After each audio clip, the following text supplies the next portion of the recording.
Olha, e há 75 anos, né, a Segunda Guerra Mundial provocou um encontro inesperado entre brasileiros e alemães. O que era um destino incerto virou história e uniu ainda mais as duas culturas. Um gigante, imponente e ilegal. Em dezembro de 1939, a viagem deste navio alemão não teve volta para casa. Quando o Windhoek deixou Hamburgo com destino à África do Sul, a Segunda Guerra Mundial tinha acabado de começar. Capitão e tripulação decidiram então fugir para um país neutro.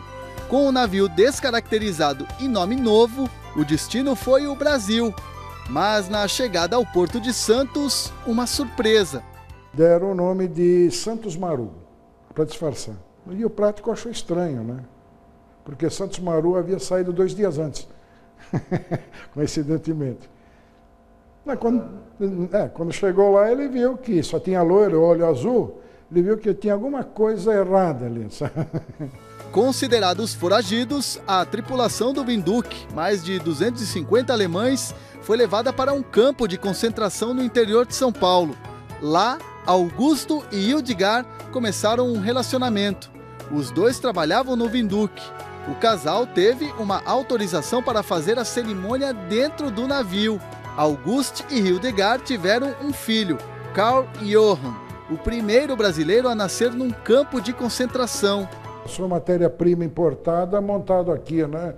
Poderia ser exportado outra vez, né? Com isenção de imposto. Nenhum tripulante do Windhoek está vivo. A última vez que se juntaram foi em 1990, num restaurante que leva o nome do navio. O lugar foi construído por um alemão que estava na viagem e não teve volta para casa. Muitos deles reconstruíram suas vidas aqui no Brasil. Otto Rickert, o cozinheiro do navio, que montou esse restaurante aqui no Brasil, se desfez da propriedade há mais ou menos 60 anos. Quem assumiu fez questão de manter a tradição da boa comida alemã e do chopp gelado. E esse atual proprietário não tem nada a ver com a história. É só um apaixonado pelo Windhoek. Francisco Krieger é filho de alemães. Nas paredes ele exibe fotos do lendário navio e as notícias que circulavam à época.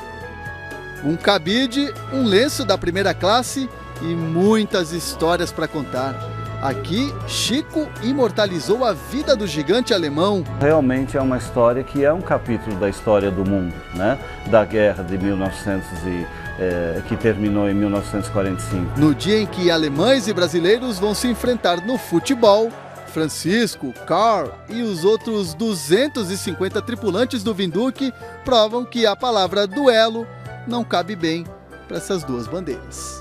Ich würde zu Ende sagen, obwohl das Fußballspiel nur ein Spiel ist, ich wünsche alle meine Brüder Brasilianer und Deutschen, dass wir zu Ende alles in Harmonie, Frieden und gut bleiben. Né?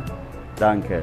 Eu gostaria de traduzir dizendo assim, embora seja apenas um jogo de futebol, né? Gostaria de desejar e pedir a meus irmãos e minhas irmãs brasileiros e alemãs no sentido de que nós terminássemos tudo em harmonia, paz e bem.